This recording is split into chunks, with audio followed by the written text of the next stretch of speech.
Nepali bro र ईश्वरी भुजेल बीच बिहे भएको झण्डै 15 वर्ष भइसकेको थियो। बाहिर नेपाली ब्रो नामले चिनिएका उनको वास्तविक नाम भने कुमार थापा हो। 42 वर्षका कुमार नेपाली रेस्लिङ खेलाडी पनि हुन्। यता श्रीमती ईश्वरी भने नेपाली सेनामा सुबेदार मेजर पदमा कार्यरत थिइन् र हाल उनी छाउनीमा थिइन्। विवाहका केही वर्षहरू राम्रैसँग बिते पनि केही समयपछि भने कुमारले बाहिरी युवतीहरूसँग सम्बन्ध बढाउन थालेका थिए।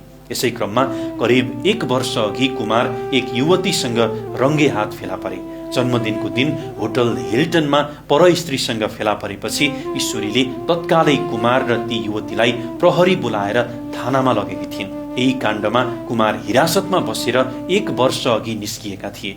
श्रीमतीले आफूलाई हिरासत पुर्याएपछि कुमार श्रीमतीसँग चिडिएका थिए। केही अन्तर्वार्ताहरूमा उनले त्यसपछि श्रीमतीले आफूलाई माया नगर्ने रहेछिन् भन्ने आभास भएको बताएका थिए। त्यही बेला कुमार रेस्लिङ प्रतियोगिताका लागि जापान जाने तयारीमा समेत थिए। तर श्रीमतीले हिरासत पुर्याएपछि कुमारको जापान गएर खेल खेल्ने सपना तुइयो।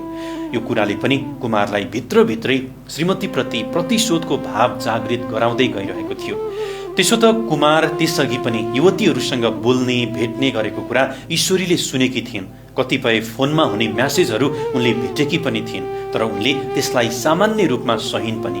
तर आफ्नै आँखाले कुनै युवतीसँग रङ्गे हात फेला परेपछि भने उनले त्यो सहन सकिनन्। विवाह गरेको यतिका वर्ष भइसकेको र 2 छोराकी आमा समेत भइसकेकी श्रीमतीलाई यो कुरा सहन हुने कुरा पनि भएन। यो घटनापछि उनले श्रीमान सुध्रन्छ कि भन्ने सोचेकी थिइन्, तर कुमार सुध्रिएनन्। त्यसपछि पनि उनी अन्य युवतीहरूसँग हिँड्न थाले। केही युट्युबरहरूसँग बसेर उनले युवतीहरूसँग छाडा कुरा गर्ने गर्थे भने श्रीमती बारे भने गुनासो पोखिरहन्थे। कतिपय युवतीहरूसँग त ईश्वरी आफै पनि झगडा गर्न पुगिन्। अन्ततमा हार खाएर उनी कुमारसँग सम्बन्ध विच्छेद गर्ने निष्कर्षमा पुगिन् र जिल्ला अदालत काठमाडौँमा डिभोर्स फाइल गरिन्। श्रीमतीले डिभोर्स फाइल गरेपछि झन कुमार श्रीमतीसँग बदलाको भाव लिन पुगे। उनी कुनै पनि हालतमा ईश्वरीलाई डिभोर्स दिन चाहँदैनथे। कारण थियो उनको घर, आफ्नो कमाइले बनाएको सम्पत्तिको नाममा रहेको एकमात्र घर उनले श्रीमतीलाई समेत दिनुपर्ने हुन्थ्यो। सम्पत्ति समेत बाँड्नु पर्ने कानुनी अवस्था आउने भएपछि उनी कुनै पनि हालतमा डिभोर्स नगर्ने मोडमा थिए। यही कुरालाई लिएर 5-6 महिना अघि उनले श्रीमतीमाथि शारीरिक र मानसिक हिंसा गर्न थालेका थिए।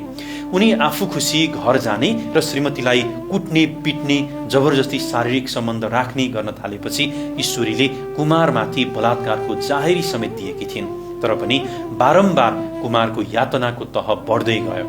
अब ईश्वरीलाई कुट्ने पिट्ने कुरा उनको लागि सामान्य भयो। आमामाथि बुबाले गरेको यस्तो अत्याचार र हरकत देखेर साना छोराले समेत बुबा भन्न छाडेका थिए। आफूमाथिको शारीरिक र मानसिक हिंसा अत्यधिक भएपछि ईश्वरी कैयौं पटक बालाजु प्रहरी गुहार्न पुगिन्, तर प्रहरीले ईश्वरीको पीडालाई बुझ्नै खोजेन र कुमार विरुद्ध मुद्दा दर्ता गर्न मानेन। बरु नेपाली ब्रो के छ ब्रो भन्दै प्रहरीले हात मिलाउन पुग्थे, जसको परिणाम स्वरूप आज एउटा आपराधिक मानसिकता भएको कुमारलाई श्रीमती मार्ने आत्मबल पुग्यो र उनी श्रीमती मार्न तयार भए। यसै क्रममा शुक्रबार अदालतमा उनीहरूको डिभोर्सको अन्तिम सुनुवाई हुँदै थियो। सुनुवाईमा कुमारले कुनै पनि हालतमा आफूले डिभोर्स नदिने बताएका थिए। यता श्रीमतीले भने कुमारले गरेका सबै अत्याचारको फेहरिस्त न्यायाधीश सामु सुनाएकी थिइन्। त्यसपछि अब कुनै पनि हालतमा श्रीमतीले डिभोर्स लिने देखेपछि कुमार ईश्वरीलाई जसरी पनि सिध्याउने मुडमा पुगे र उनी श्रीमती आउने बाटो ढुकेर बसे। साँझ ईश्वरी आफू कार्यरत छाउनीबाट तारकेश्वर नगरपालिका स्थित लोलाङ पैयुटारको घर जान स्कुटरमा निस्किन्। ईश्वरी निस्किने बित्तिकै बाटो ढुकेर बसेका कुमार उनको पिछा गर्न थाले। त्यति बेला रातको करिब 10 बज्न लागेको थियो। उनी ईश्वरीले थाहा नपाउने गरी पिछा गर्दै गए र करिब 10:10 जाँदा घर नजिकैको उकालो बाटोमा उनले ईश्वरीको स्कुटरलाई पछाडिबाट ठक्कर दिएर लडाए र 81 गाडीबाट झरेर खुकुरी हान्न थाले। उनले घाँटीमा ताकेर हानेका थिए, तर ईश्वरीको हातमा लाग्यो र उनको हात छिन्नै लाग्यो।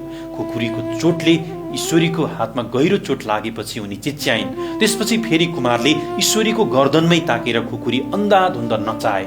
अन्ततः ईश्वरी मध्यरातमा चिच्याउँदै घरको गेटमा ढलिन्। उनको चिच्याहाटले स्थानीयहरू बाहिर निस्किन थालेपछि कुमार त्यहाँबाट भागे। तत्काल स्थानीयले उनलाई महाराजगञ्ज स्थित त्रिवी शिक्षण अस्पताल पुर्याए, तर घाँटीमा गम्भीर चोट पुगेको र अत्यधिक रक्तस्राव भइसकेकाले चिकित्सकले उनलाई बचाउन सकेनन्। अन्ततः ईश्वरीले रातको 11 बजेतिर प्राण त्यागिन्।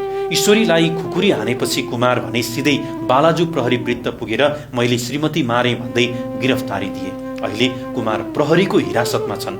गोर्खा माइती भएकी ईश्वरीका आफन्त यो खबर सुनेर गोर्खादेखि रातारात काठमाडौँ आइपुगेका छन्।